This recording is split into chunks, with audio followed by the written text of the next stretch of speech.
Olá, tudo bem? Aqui quem fala é o presbítero André Sanches. Estamos começando agora mais um Estude a Bíblia. Aqui mais um episódio para você aprender a Bíblia Sagrada de forma simples, mas com profundidade. Se é a sua primeira vez aqui no nosso canal, queria te dizer que eu já escrevo há mais de 10 anos lá no site esboçandoideias.com, onde nós temos mais de 1.500 estudos para que você acesse e aprenda a palavra de Deus com simplicidade. Acesse lá depois, dá uma olhadinha, vê se você gosta dos nossos estudos. Nós vamos começar, com a pergunta de hoje. Vou colocar já aqui, mas antes de ler a pergunta de hoje, que é bem interessante, aliás, eu queria pedir para você deixar um like no nosso vídeo, pois isso ajuda com que o nosso vídeo seja distribuído para mais pessoas no YouTube, ok? Então você está dessa forma como que nos apoiando e fazendo com que esses vídeos, essas mensagens chegue a mais pessoas, tá bom? Então deixa o like e no finalzinho deixa um comentário, deixa uma pergunta, deixa um glória a Deus, que isso também aí me traz muita alegria, tá bom? Vamos lá então? Pergunta de hoje da nossa leitora. Olha só. Jesus disse uma frase que me deixa um pouco sem compreensão do que ele quis dizer. Quando ele disse que as portas do inferno não prevalecerão contra a igreja, o que isso quer dizer? Pois vejo que muitas igrejas têm sido destruídas ou já fecharam as portas neste mundo. E isso parece uma vitória do maligno. Ajude-me a entender essa questão. De fato, provavelmente você também já leu esse versículo. E o que será que significa essa questão das portas do inferno não prevalecer sobre a igreja? Então nós vamos responder a seguinte dúvida hoje. O que significa que as portas do inferno não prevalecerão contra a igreja? Então fique comigo até o final desse vídeo para que o seu aprendizado seja completo e você então passe a entender completamente esse tema. Mas antes gostaria de mostrar para você aqui uma imagem de dentro do nosso curso Conheça a Sua Bíblia de Capa a Capa, onde eu vou ser o seu professor e nós vamos estudar de Gênesis a Apocalipse. Se você se interessa, se você quer mergulhar na palavra com aulas mais longas, com tira dúvidas, link aqui na descrição com mais detalhes sobre o nosso curso e também aqui no primeiro comentário desse vídeo, ou se você estiver acessando do nosso site, um pouquinho acima do vídeo aqui você também tem um link para entrar no nosso curso ali e ver mais detalhes sobre ele. Vamos começar então a responder a dúvida de hoje? Olha só. Primeira coisa, quando Jesus, nesse contexto aqui que ele disse essa frase, ouviu a confissão de Pedro de que ele era o Cristo, o Filho do Deus vivo, coisa que está lá em Mateus 16,16, a resposta de Jesus a ele foi que Pedro seria muito importante na construção de sua igreja e que ele, Cristo, era a pedra de sustentação dessa igreja.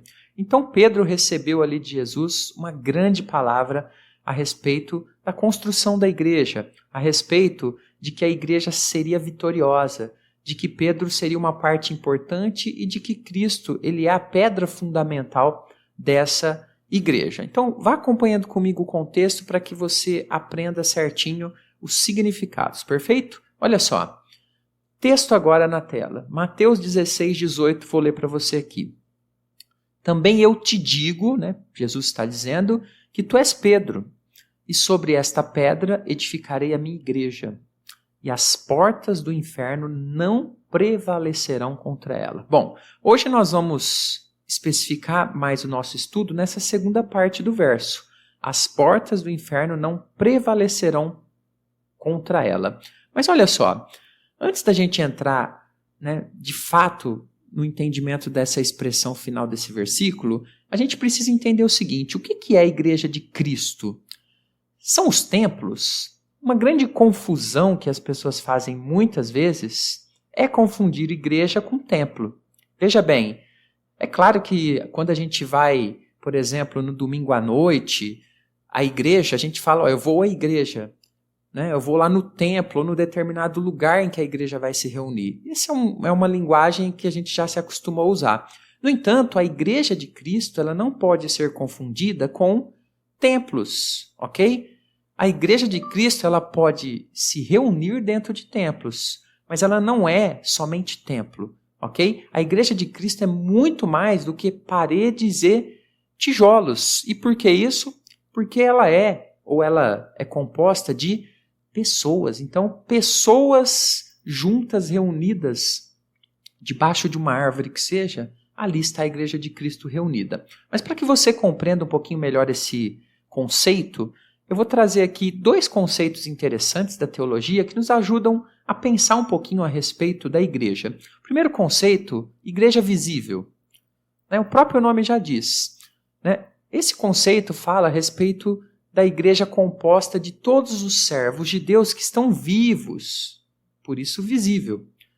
Vivos aqui na terra, que são crentes em Cristo, Quando eu falo vivos aqui, é no sentido de estar vivo aqui no corpo, perfeito? Aqui na carne, nesse planeta, ok? Que são crentes em Cristo e são a igreja aqui nesse mundo. Nela, nessa igreja visível, tem gente de todas as tribos, povos e raças. Então, esse primeiro conceito ajuda a gente a entender que as pessoas que estão vivas aqui fazem parte da igreja de Cristo. É claro, aquelas que são crentes verdadeiramente, que creram no Senhor e andam na sua vontade. Igreja visível, dá para ver. Essa igreja pode estar no templo, pode estar em casa. São pessoas. Está nas escolas, está nas empresas. Essa igreja está distribuída por todo o planeta, fala várias línguas, enfim. Creio que você conseguiu entender. Um outro conceito que é preciso compreender é da igreja invisível. O que é a igreja invisível? Composta por todos os crentes que já pisaram nesse mundo. Mesmo os que já morreram estão agora com o Pai. Então a igreja invisível, ela também inclui não só os crentes aqui, visíveis, mas aqueles que já se foram, que já cumpriram aqui o seu tempo de vida nessa terra e estão com o Pai. Ela é invisível porque não dá para ver aqui nessa terra mais, já passaram por aqui. Então a gente pode unir esses 2 conceitos e pensar que a igreja de Cristo ela é formada por todas as pessoas que já morreram, que morreram salvas na presença de Deus, e as que estão ainda aqui nesse mundo e que creem no Senhor Jesus Cristo. Essa é a igreja de Cristo, perfeito? A igreja do Senhor. Vamos avançar um pouquinho mais, olha só. Portanto, nesse verso que nós vamos analisar agora, Jesus não está falando da igreja templo de tijolos, como a nossa leitora aqui falou na sua pergunta, Nossa, muitos templos sendo fechados, isso não representa uma derrota? Não, e eu vou explicar daqui a pouquinho por quê. A igreja, então, Jesus não está falando de templo de tijolos. Esses podem ser destruídos, podem mudar de lugar, podem acabar. Mas nesse contexto, Jesus está falando da segurança que a obra que ele realizou dá aos crentes. Esses crentes, que em conjunto formam a igreja do Senhor. Tanto aqueles que já morreram, quanto aqueles que estão vivos. Agora vamos analisar então cada parte da expressão as portas do inferno não prevalecerão contra ela, para a gente entender então o que Jesus está querendo dizer com esta expressão. Vamos começar analisando portas do inferno. Bom, temos aqui uma figura de linguagem, ok? E essa figura de linguagem, ela aponta para quê? Para a morte, para a condenação. Esse é o significado de portas do inferno. Então, a morte e a condenação. Jesus está falando aqui, então, da sua vitória sobre a morte. Veja, sendo ele um vitorioso, aqueles que o seguem, que fazem parte da sua igreja, também serão vitoriosos com ele. Então a morte, então a condenação não pode alcançar esses crentes porque eles têm a vitória que Cristo deu a eles. Vamos entender um pouquinho mais o conceito? Vamos a seguir. Olha só, apesar da morte física, ser uma realidade que o pecado trouxe ao mundo, apesar que os crentes podem até ser mortos por perseguições do maligno, como de fato isso acontece muitas vezes, nós temos que a obra realizada por Jesus vence a morte em todos os sentidos. Veja, mesmo que alguém morra fisicamente, e isso é possível por causa do pecado e muitas vezes perseguições e injustiças desse mundo, o crente ele não foi derrotado por essa morte. 2 Timóteo 2, 11 e 12 diz o seguinte, olha só. Fiel é esta palavra. Se já morremos com ele, também viveremos com ele. Né? Morreremos com ele indica aqui a salvação, né? A entrega. Quando nós entregamos a nossa vida a Cristo, a gente está se unindo com ele na sua morte. A gente se batiza, o velho homem é sepultado, a nova criatura nasce. Também viveremos com ele. Então, como Cristo venceu a morte, nós também vencemos a morte. Se perseveramos, também com ele reinaremos. Só até aqui nessa parte. Então veja, a vitória de Cristo é a vitória dos seus servos. É isso que Paulo está dizendo aqui nessa segunda carta a Timóteo. Então, pensando em tudo isso, vamos agora para a segunda parte do verso. Não prevalecerão contra ela. As portas do inferno não prevalecerão contra ela, a igreja de Cristo. Então veja, a igreja edificada por Cristo é vitoriosa. Não por méritos próprios, porque ela é composta de homens e mulheres falhos, mas pelos méritos do Senhor Jesus. E por que eu falo isso? Olha só que interessante. Ele, Jesus Cristo, comprou a sua igreja com seu próprio sangue. Atos 20:18 diz isso. Das mãos dele, ninguém pode arrebatar, tirar os que fazem parte da igreja verdadeira. João 10:29.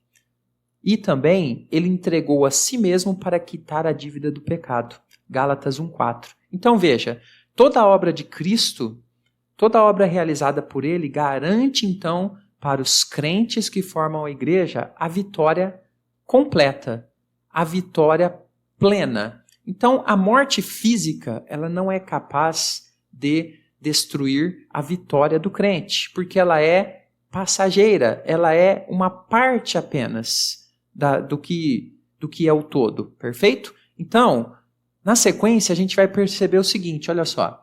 Todas essas verdades, então, apontam para a realidade de que a igreja fundamentada por Cristo, ou fundamentada em Cristo, não pode ser derrotada nem pelo maligno, nem pela morte, nem por nada. Não porque tem algum poder nela, mas por causa de Cristo. Então, ainda que essa igreja composta dessas pessoas possa sofrer nesta terra, a igreja de Cristo triunfa com ele na vitória que ele teve. E aí, né, claro, acho que agora já está bem claro para você o que Cristo está falando aqui. A gente fecha concluindo o seguinte. Apocalipse, então, ele vai fechar com chave de ouro essa verdade quando ele narra a derrota final de todos os inimigos. Apocalipse 20:14 aqui em destaque. Então, a morte e o inferno foram lançados para dentro do lago de fogo. Esta é a segunda morte, o lago de fogo. E também depois, se você quiser aprofundar um pouquinho mais, Apocalipse 20:10 vai narrar ali também a derrota final do diabo. Então, o que isso nos indica aqui? Nos indica a vitória total e plena de Cristo juntamente com a sua igreja. Todos os inimigos plenamente derrotados. Tudo isso então nos leva a trazer aqui como conclusão: as portas do inferno não prevalecerão contra a igreja, contra os servos de Deus, porque o Cristo é que garante a vitória deles. Então, espero que você tenha aprendido bastante no nosso vídeo de hoje. Gostaria de pedir que você se inscrevesse no nosso canal, se você quiser continuar a receber cada vez mais estudos como esse, e gostaria de pedir com muito carinho para você que você deixasse aí um comentário. Eu vou prometer para você dar pelo menos um coraçãozinho ali no seu comentário para mostrar que eu li, tá bom? Estou tentando ler todos os comentários, as dúvidas para produzir mais vídeos. Então que Deus abençoe a sua vida. Nos vemos no próximo estudo. Fica com Jesus.